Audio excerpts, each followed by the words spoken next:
ఏదో ఆదివారం వచ్చిన మనందరము ఇక్కడ కూర్చున్నాము, అవకాశం దొరికినప్పుడు పాట పాడాము, అవకాశం దొరికినప్పుడు ప్రార్థన చేసినాము, ఇంకా మన పని అయిపోయింది, మనకు ఆరాధన అయిపోయింది, ఇంకా ఇంకా నా భక్తి అయిపోయింది అని అనుకున్నది కాదు. మనల్ని దేవుడు అందుకు పిలుచుకోలే.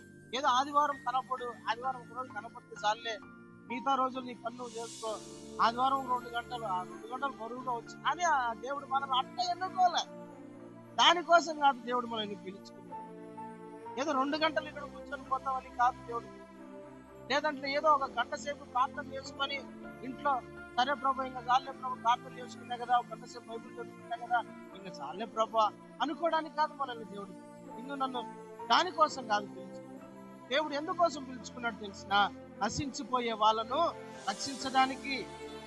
చాలా మంది నశించిపోతున్నారు, చాలా మంది పాడైపోతున్నారు, చాలా మంది చెడిపోతున్నారు, చాలా మంది నాశనం అయిపోతున్నారు, చాలా మంది భయంకరమైన చెడు అలవాట్లలో పడిపోతున్నారు, చాలా మంది వాళ్ళు తెలియకోకుండానే వాళ్ళు మద్యానికి లేదంటే చెడు అలవాట్లకు బానిసలైపోయి నశించిపోతున్నారు.